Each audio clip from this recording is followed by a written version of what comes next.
Good morning. Hello, everyone. Hi, welcome back to COM1108. This is a public speaking class, right? I'm hoping that once you get into this video, you have already watched the previous video, which is on audience analysis. And it's important because in today's class as well, I'm going to recap a little bit more about it to ensure that you guys understand what we talked about in previous video. Right. So thank you so much for coming back and watching this video. And I think that you guys deserve a big round of applause for watching this. And it takes a lot of discipline to do this. So good job. You guys are doing a very good job, despite having to stay in home or over for the quarantine. So you guys, good job. All right. So let's go back and straight to what we want to achieve today. Before that, before we jump into selecting topics, I want you guys to pause this video, pause it now, um, and try to answer these questions. Okay? Right? Can you do that? All right. So let's have a look at these questions. The first question will be, what is the name of COM1108 1B's instructor, which is me? Where is her office? That's a tricky question. Okay. How many percent is your test? So for both tests, for each one of those, how many percent of it? How many presentations do we have for this course? And lastly, how much is your final exam? Can you pause this video and try to think without looking back at the previous video or even the slides of it? Can you do that? Awesome. So by now, I hope that you guys know the answers already, but I'm just going to recap again. So my name is Wan Nur Farah Wan Shamsuddin. You can simply call me Miss Farah. My office is Kola Center of Liberal Arts, because we are right now in MCO, and I think some of you guys are first semester, first year students, so you guys maybe don't know this. But it's fine. Once you get into the campus, I'll show you guys around. And my office it's at level 3.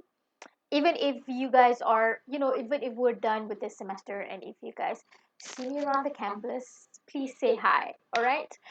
For both of your tests, it's 15%, and altogether, both of your tests would constitute to 30% of your whole course marks.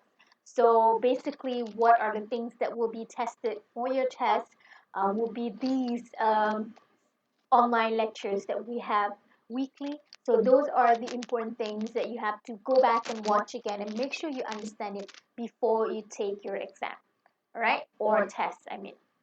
How many presentations do we have in this public speaking course? So altogether, we have 3 different presentations, 2 individuals and 1 last group presentation. So I'll be briefing all of these presentations before you go for your presentation. And in today's class specifically, I want to talk about presentation 1 because it will be very soon. All right. And how much is your final exam? There is no final exam for this course. So 0 marks for final exam. This will be solely 60% based on your presentation, and then another 30% will be coming from your theories of public speaking, which will be tested in your test 1 and also test 2. And lastly, you have another 10% for your reflective essay that is due in week 7. Now, to better illustrate you guys on how your semester is going to be, this is the timeline of your COM 1108 for June 2020. And the first assessment will be your first presentation, which I will be talking about in a bit, and that will be in week 3. In week 4 now, so basically coming from week 1 to week 3, you guys are pretty much relaxed, but I'm hoping to prep you guys in advance so that you can get better marks for your presentations. Okay, so in week 3 you have your first presentation 1, that is 20%. In week 4, now here goes the straight up all of assessment going on in every week. So because this is short semester, so you guys will be cramped out with a lot of works and assignments, but you can do this. Week 4, you have your first test, which is 15%. It's going to be open book test because you guys are online. But let me just still tell you straightforward, it's not going to be as easy as you thought it would be. Okay? In week 5, you have your second presentation, that is 20%, and in week 6, you have another test, 15%, and lastly, in week 7, you have to submit to me your group presentation and also your reflective essay. This is an individual task. It's due as well in week 7. So this is basically a timeline to illustrate your semester, and please take this time to actually organize your timetable wisely. Make sure you take note on the due dates and make sure that you do all of these things. So basically, if you go online, you look at your Blackboard, you would be able to see some to-do list, am I right? So that weekly Blackboard task is for your attendance. Whereas these things that I show you guys right now in this slide are the assessments that is contributing to your marks for COM1108. In other words, even if you come or even if you watch the weekly lectures as you are watching right now, so you're watching me doing, you're watching me, telling you guys about your lectures and also giving you some theories and fundamental principles of public speaking, even if you watch and do all of those Blackboard tasks. But if you did not do, or if you didn't come for your first presentation, or you did not do your test 1 or test 2, your marks will be deducted. Therefore, there's no purpose of you listening to this lecture if you do not go and do your test 1 or test 2. Okay, so please go back to the weekly planner and have a look at the important dates. Those are very, very important dates that you must take a look on, and then mark your calendar and make sure that you are available during those times. Okay, so now what we're going to do today is that number 1, I want to see if you guys can understand maybe 1 or 2 things from our lecture from before's video, which is talking about audience analysis. And then today I want to talk a bit more on how to select a topic, or making sure that your topic or your speech has a purpose. And lastly, I also want to introduce you guys to your first presentation. Now, this will be just a brief introduction. In our class open consultation on Friday, I shall be talking more about your first presentation. So please make sure you come to the online class on Friday. Okay, but please remember, this is not something compulsory because I understand there are certain limitations, and it's fine. All you have to do is just watch the recording of the open session and make sure that you do not miss out anything from that session. Okay? So let's have a look at trying to recap from our previous lecture or previous video, which we talked about audience analysis. Can you look at these questions? Um, First, what is egocentrism, and how can we apply egocentrism concept in public speaking classroom? Third, what are some factors in demographic? When we're thinking about audience demographic, what are the things that pop into your mind? And lastly, what is situational analysis? Alright, so please try and pause this video and try to think about the answers. Um, Take out a piece of paper or your book right in front of you. Don't just listen to me talk. That would be just one way. Open up your book and then try to write if possible. Do not refer to the slides from previous video or even looking back at those videos, because I want you guys to actually answer this. Obviously, I'm not there to check your answers, but just pause this video and you know think if you can understand certain concepts that we learned from previous video. Okay?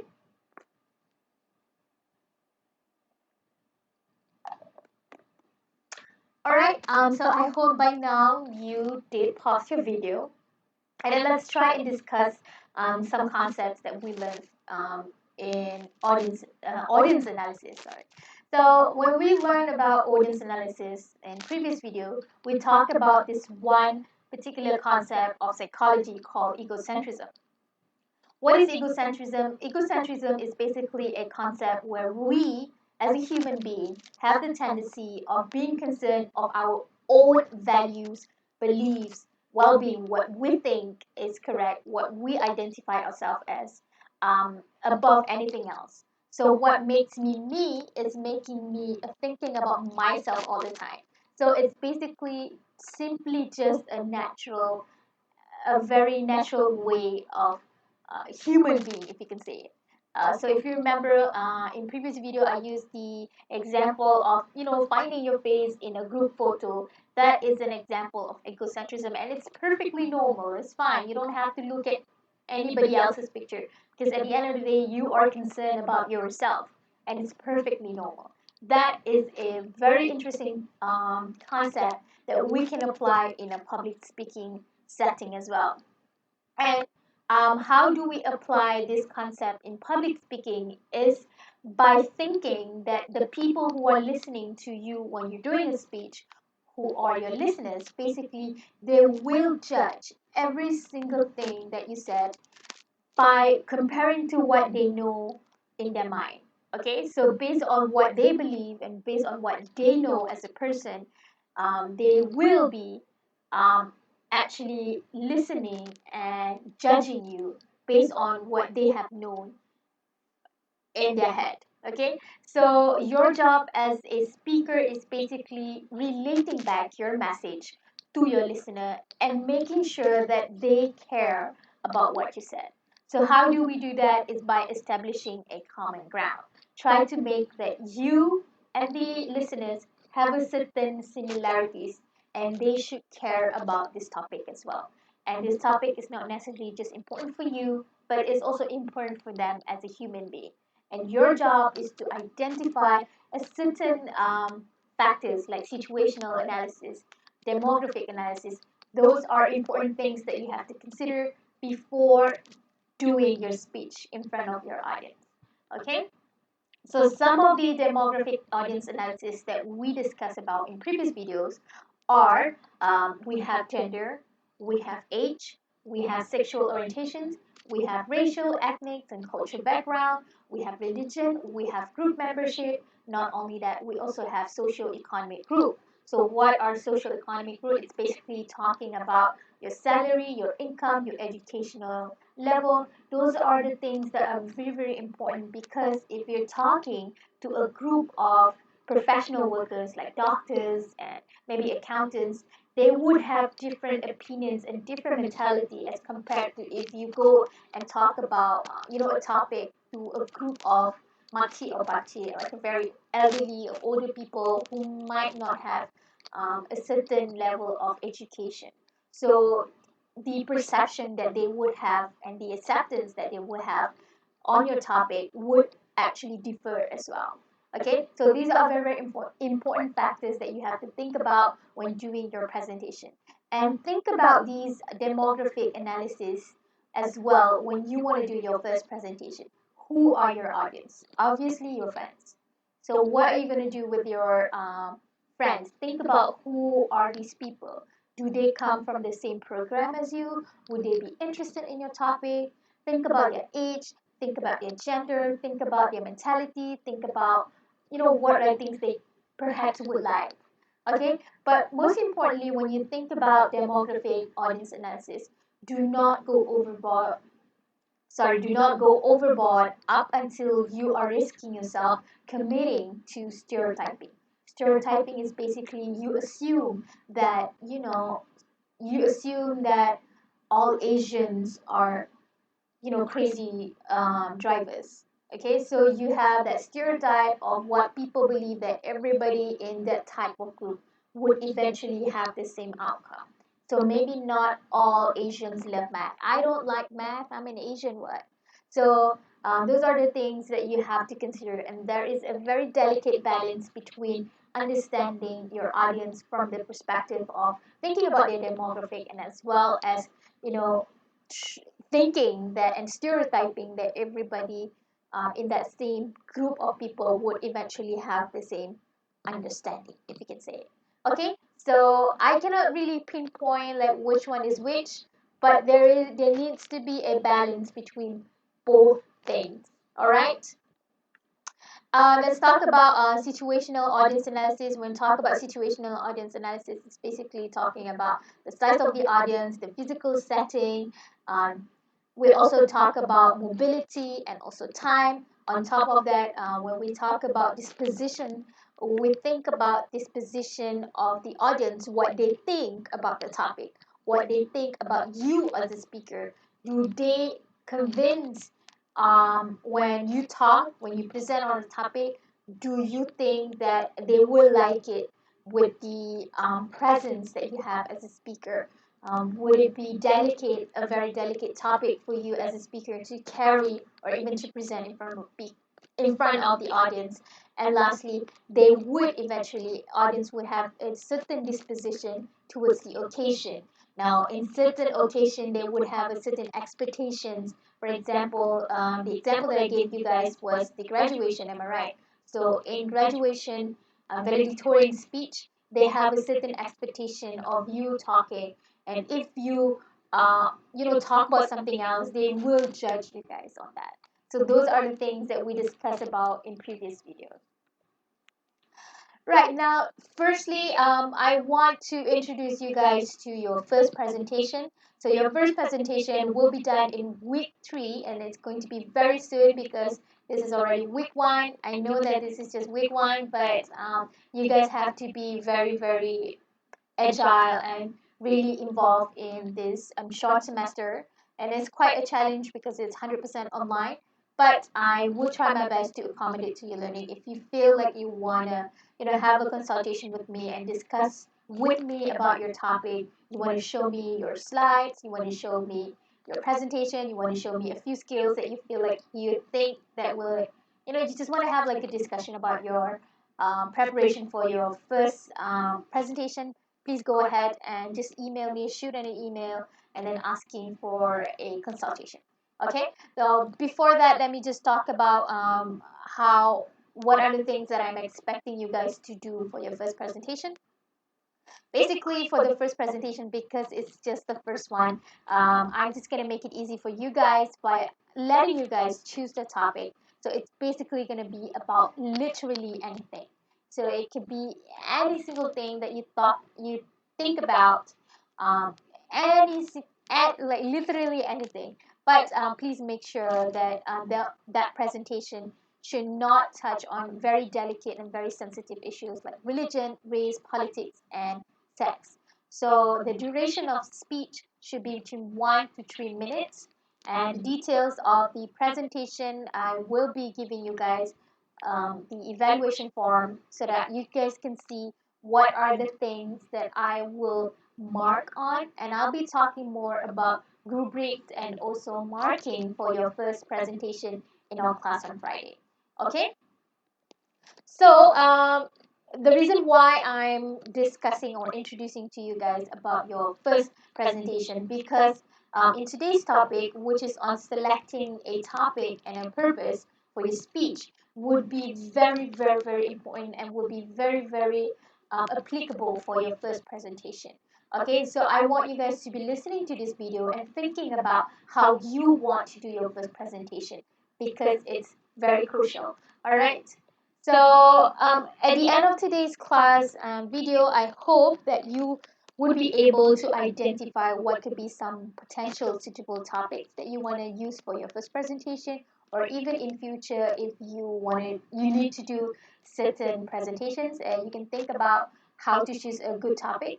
And then number 2, I hope that you'll be able to determine the purpose of having the speech itself, and because it's very, very important, because you just don't want to simply talk, you need to have a very good objective and aim before you start speaking.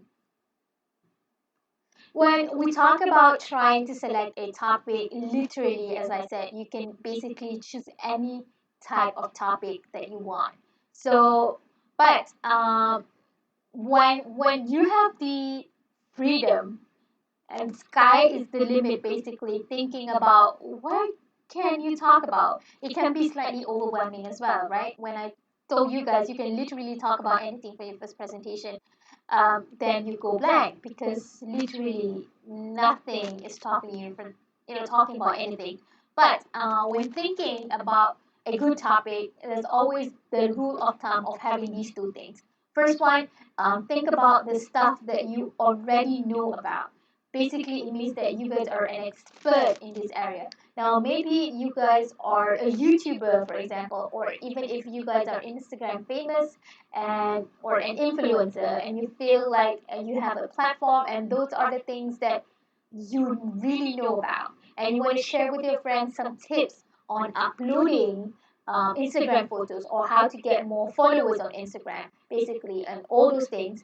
So those are, and that makes you an expert because you have a certain numbers on Instagram, or you constantly got a lot of views on YouTube channel, for example. Or if you are really good in basketball, for example, and you want to talk about how to play basketball better. I have a student before, and he was very shy. He was a very the tall guy, and always sits at the back of the room and always seemed uninterested.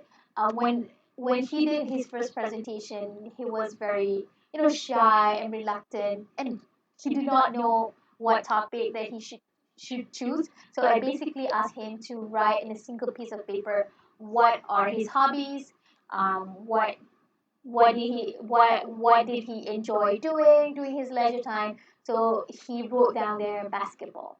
So I asked him if he has a basketball, like the ball, and he said yes. So I said, like, can you show me some of the techniques? And it's like, and then that is how I asked him to present about certain techniques in basketball and how to play basketball better, something like that. So he ended up doing the presentation very, very well because he was very passionate about something and he knows about it. That makes him an expert. And I can see the spark in his eyes when he's presenting about the thing that he knows about. So I want the same outcome with you guys as well. When you speak about something that you know, you are becoming a bit more confident about it. Okay? So think about what are the things that you are really good at, or you and people keep on, complimenting you on that. So I also have another student. She's a very shy girl, and but I noticed that she often wears makeup to class. So I really admire people who wake up in the morning and have the time to do makeup because I cannot do that. I don't have the patience, nor do I have the talent of creating such a masterpiece. So I asked her for her second presentation to actually show us, demonstrate to us on how to do certain makeup. I don't know, was it a Tamoki or Korean makeup or something. So she eventually did that, and she did so well for her presentation because of that. Okay, so choosing a topic that you know and you're an expert about could be your possible topic for your first presentation. And secondly, when you're thinking about a topic that you want to choose, you can think about the stuff that you really, really want to know. For example, I really want to know a certain concept in psychology. I'm a teacher, but my degree and also my masters are often about linguistics, language. But I really am a passionate teacher, so I'm really interested into knowing about some psychologies and stuff like that. So those are the things that I'm not an expert about, but I'm passionate about it. I really want to know about it, and I feel like I can relate to a lot of people when discussing about the topic. So you might want to consider knowing or wanting to present about a topic that you want to know because you are passionate about it. Now, when you are choosing for the second one, the main thing about it is that you have to do research about it. And I'm going to talk about it in a bit. Yeah. So when you want to choose a topic that you know about, usually, as I mentioned, people speak the best on the topics that they are very much familiar with. And you can see the confidence in them when they're talking about some things that they really know about. Okay, so you also want to consider talking about some personal experience that you have encountered because that makes you an expert because you have encountered it. For example, you have a certain uniqueness in you and you want to talk about it. You have an experience of working with maybe you have a story and you want to share with people, you might want to consider talking about that as well. But make sure that the topic is not too heavy, and make sure that the topic is something that your audience can relate to, because going back to previous video is thinking about the audience and how they would respond to your speech as well. Sorry. So maybe you want to consider talking about travel if you guys are into traveling, and if you have been to certain countries that people maybe haven't been to, and you want to share with some of your friends about what are the interesting places that you might want to visit to Thailand, or maybe to certain countries that you feel that you're very interested and you have the experience of it, you might want to consider talking about that for your first presentation as well. Okay. So secondly, talking about topics that you want to know about is a good learning experience for you and your audience, because you have to do the research. So very often these would involve a lot of studying, a lot of preparation, because you want to make sure the facts that you convey to your friends in a formal speech, it has to be correct. And you want to talk about you know you don't want to talk about something that is not correct, because that will make your audience to doubt you as a speaker and to think that you're not credible to talk about this topic. Okay, so when thinking about the topics that you want to know about, you might have little knowledge, but you can always research. You can always look at the YouTube videos, and you can always research it online, and think about what could be some of the possible things that you want to include in your speech. That could be a very interesting learning experience for you, because you shall be investigating it for the first time and developing into you as a person, because that will constitute into your values and beliefs as well. And I think that will be a great learning experience, not just for you, but also for your audience as well. Okay, excuse me.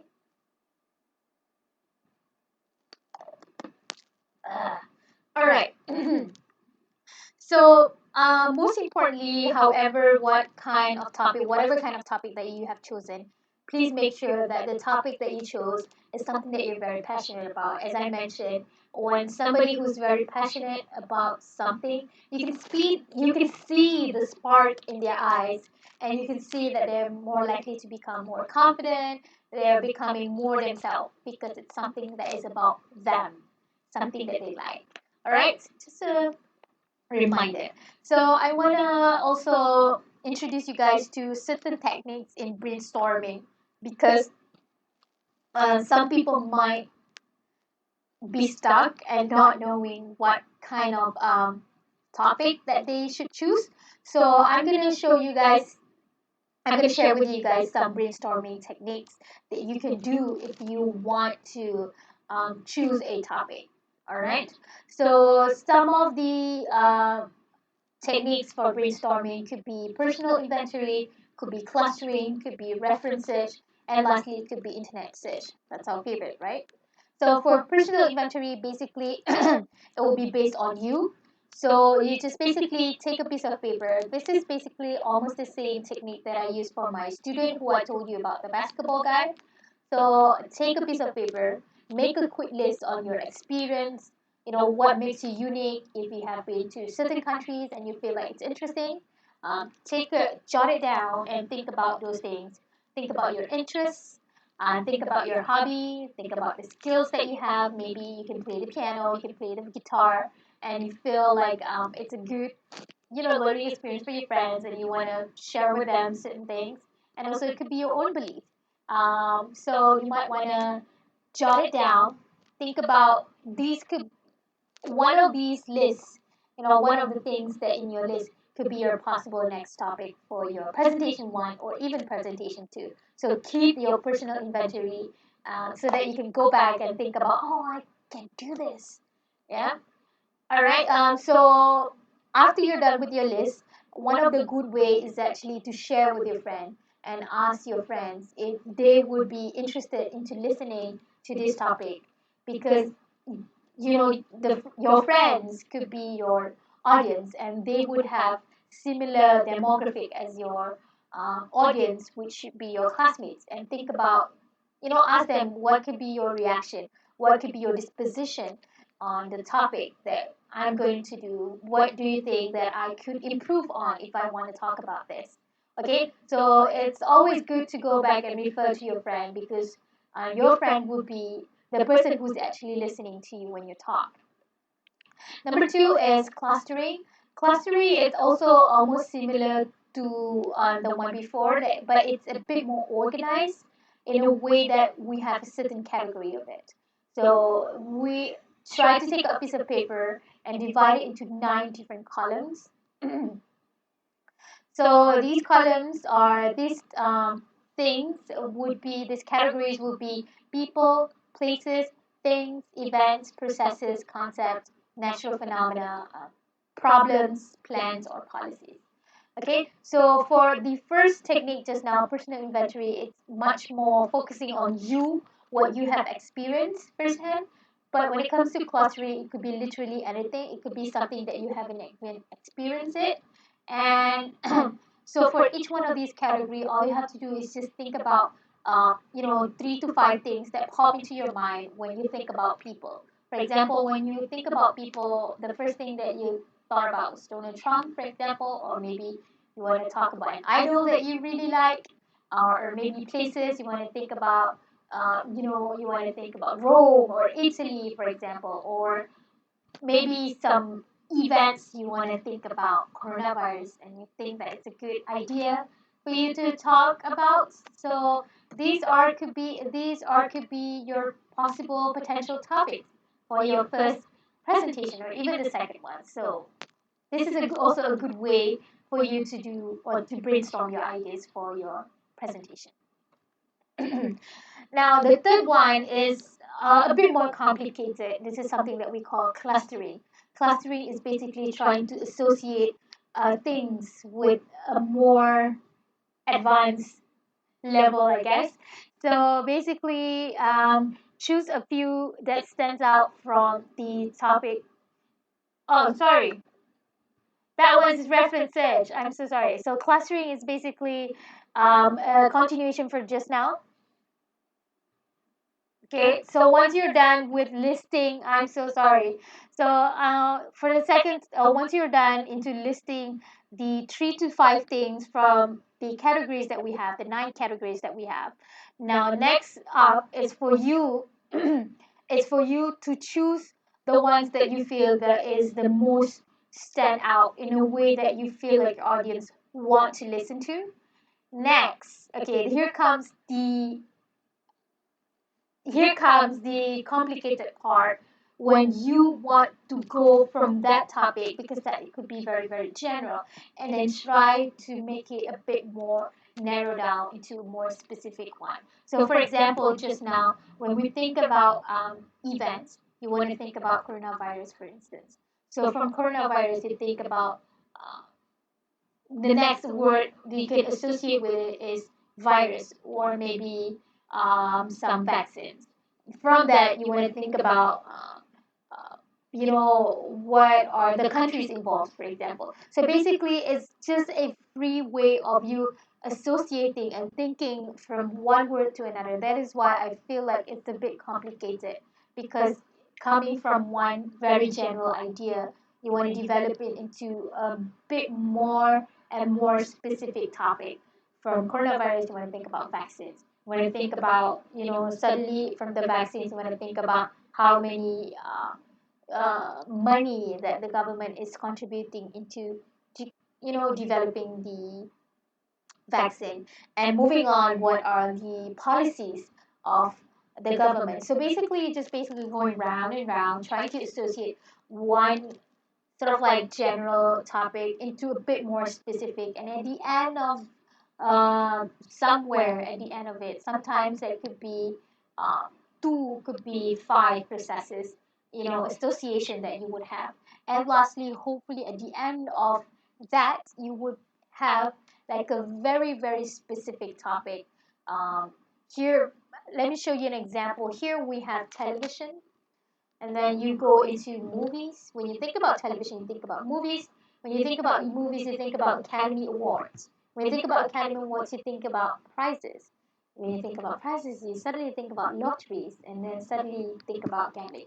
So basically, the idea is that to have one thing that is completely different from the outcome of it. So having said that, first thing that popped into mind is actually television, but the final outcome is actually gambling. And from gambling, you try to make it a bit more specific by talking about the gambling addiction.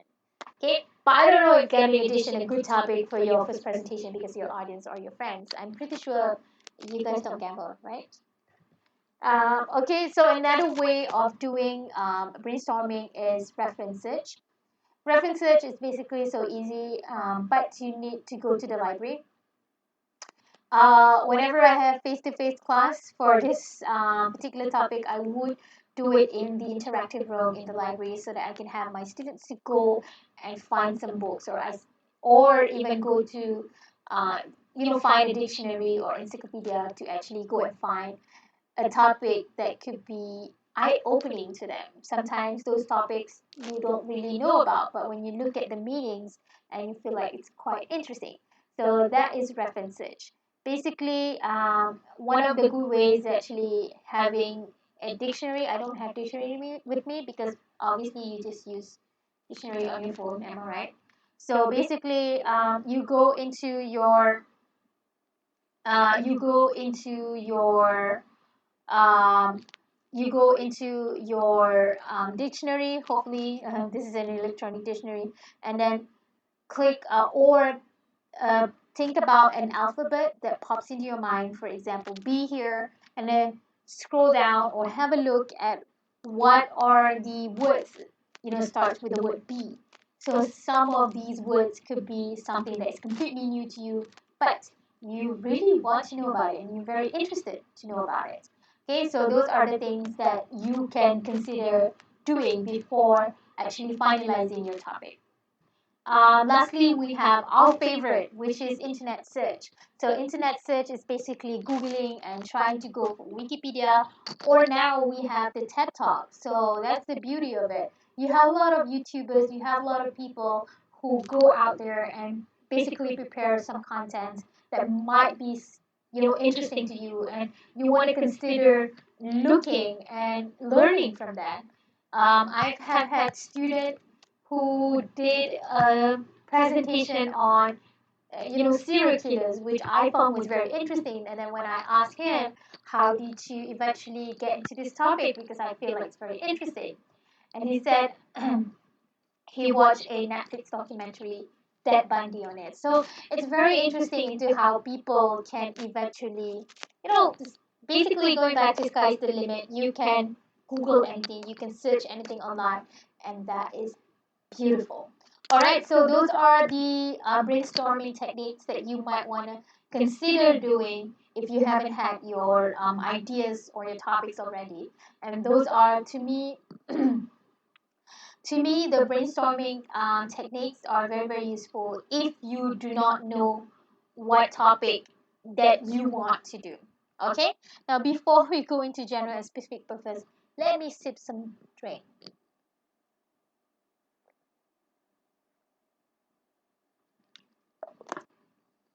All right. Now, moving on, I want to talk about general and specific purpose.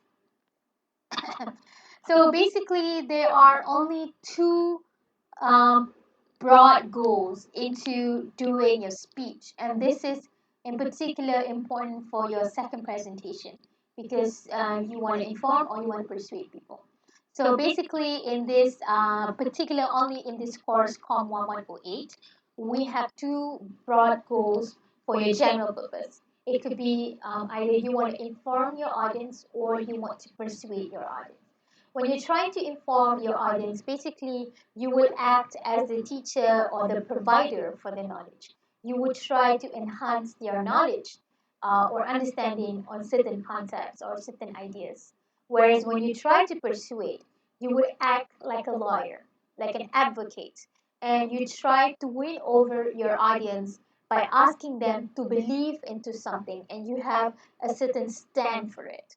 Okay, so a lot of students, they can be this concept can be a little bit confusing for them because they want to inform people.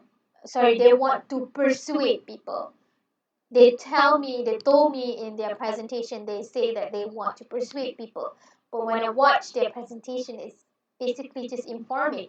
You are not, acting as a lawyer or acting as an advocate, having your audience or listener to actually accept your point of view. So that is the main difference. Persuade is try to make sure the audience agree with you to a certain extent. Whereas informing is just basically telling you guys both good and bad things. Just tell them these are the things. Okay, and there is a certain difference between informing and also persuading. Uh, just now we talked about general purpose. Now we're moving into specific purpose. So specific purpose is basically writing precisely what you hope to accomplish and having a specific purpose. So when doing your specific purpose, you always have to refer back to your audience so that making sure that your audience is actually the center of your speech. So this is a good example of this to inform my audience about the benefits of music therapy for people with cognitive disabilities. So this is an example of specific purpose.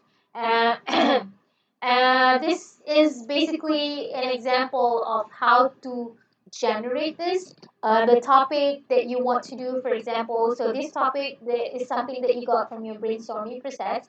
You want to talk about blood donation, and then your general purpose is basically just to inform. Your specific purpose is to inform my audience. Again, going back to your audience, to inform my audience about the benefits of blood donation for our health. See, so the main difference between specific and general is that it has to be very specific.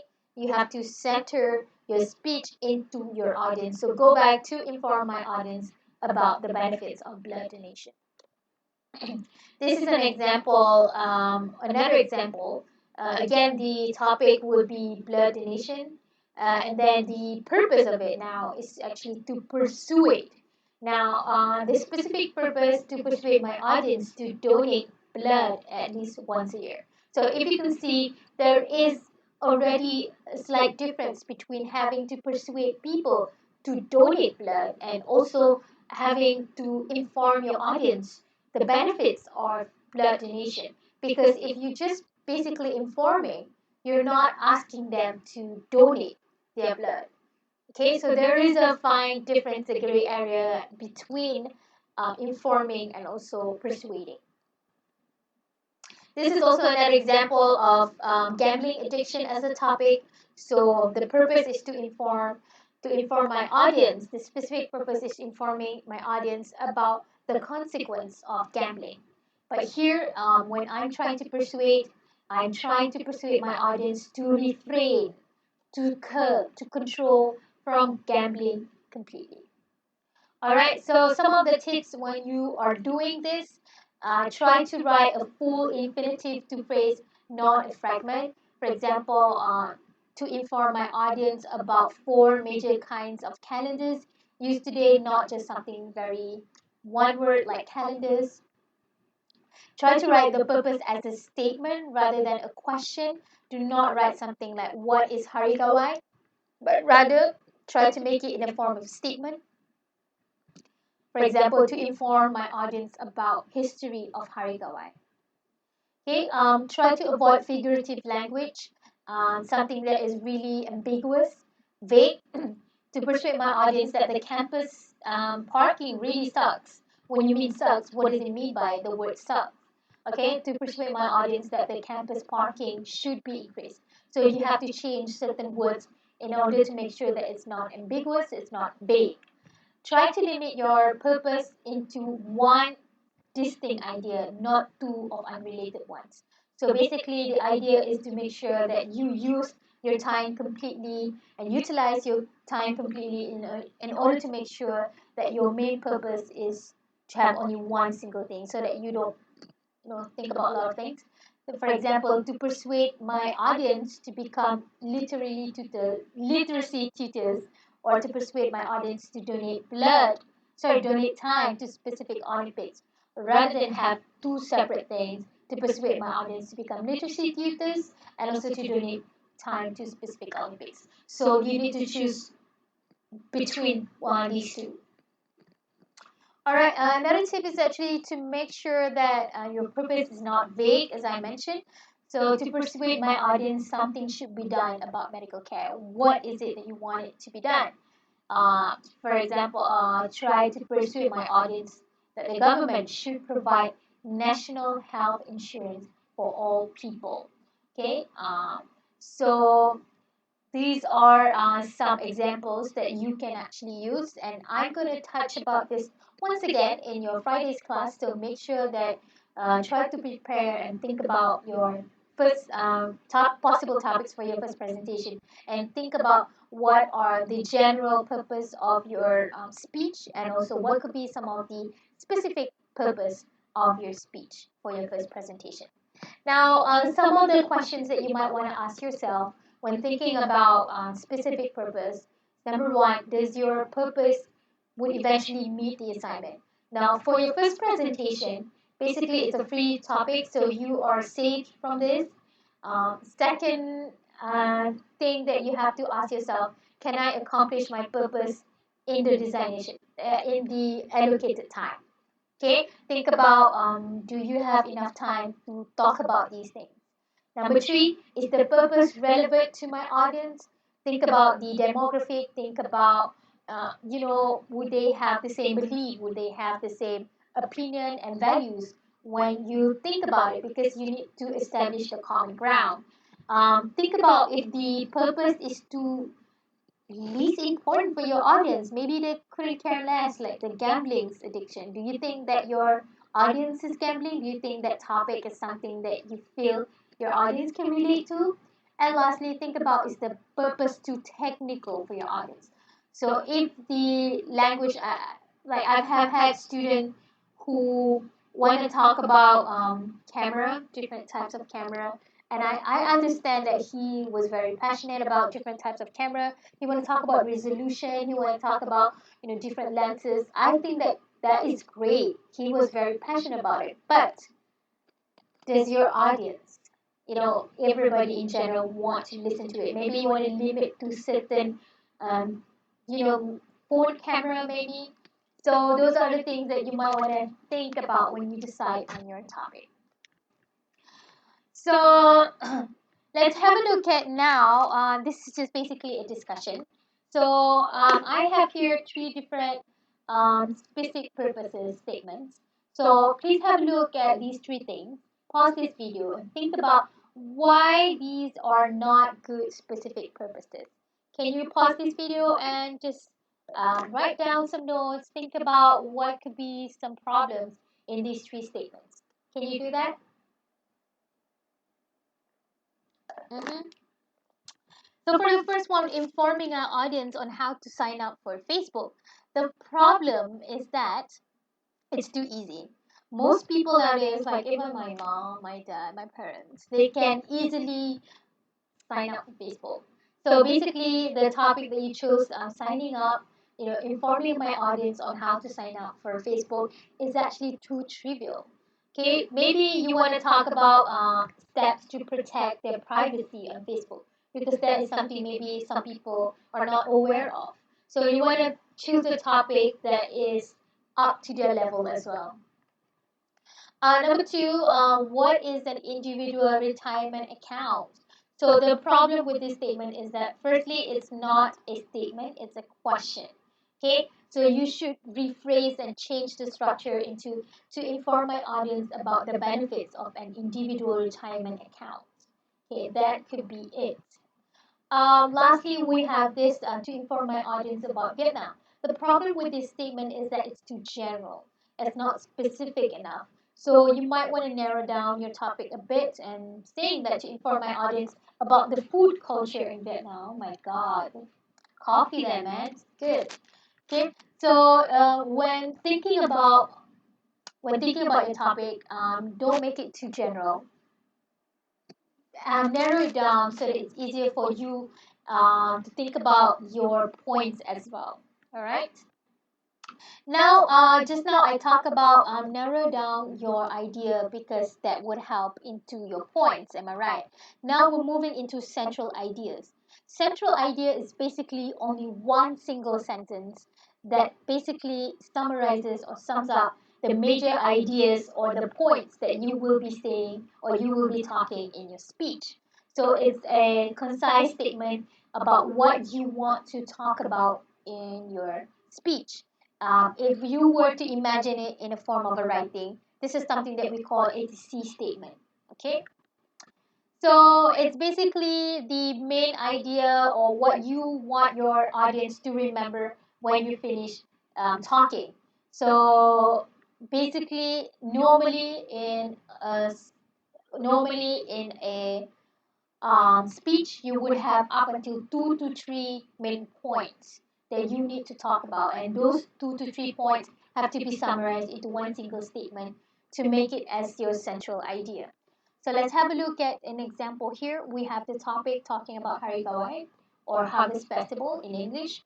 The general purpose is to inform. Specific purpose is to inform my audience about the history of Hari Gawai or Harvest Festival. And the central idea here is that Gawai began as an idea started in 1950, 1957, was officially celebrated in 1963, and today is celebrated for typically a month by the Sarakan Dayak community. It's basically just a summary of whatever that you will be talking about. So, just some tips. Central ideas should be expressed in a full sentence, not in a question. Avoid vague and ambiguous language and avoid figurative language that is like metaphorical and stuff like that. Okay, so what have you learned in this video? Okay, so hopefully at the end of today's class, this video, I hope that um, you should know a few brainstorming techniques that you can apply when you think about selecting a topic. When you want to select a topic, you should select it based on what you should know because that makes you an expert, and also what you want to know as a person because that could be something that you are passionate about but not necessarily have the time to do research about. And the reason why it's very important because it could be a good learning experience for you as well. There are only two types or two main purposes of general purpose, which are to inform and also to persuade. Your central ideas is basically a sentence that summarizes all of your main points in a single speech. I shall be recapping these things again in your Friday's class, but please make sure that you have some possible topics so that you can have a much more clearer class when you go for your um, consultation on Friday. Okay, so based on what we learned today, hopefully, I want you guys to be thinking about some possible topics that you want to do for your first presentation. If you don't have already, try to apply the brainstorming processes, brainstorming techniques that we learned today in our class. Number two, if you have no problem with your internet connection, if you are okay with your internet connection, please try to attend our session on Friday so that we can discuss about your first presentation. Don't forget to do your video by introducing. In your video, you might want to look into your Blackboard to have a look at the instructions of it. Okay? So thank you so much for joining me in this session. Thank you so much, guys. You have 1 week to do all of the tasks. Go back to your Blackboard and look at the due dates.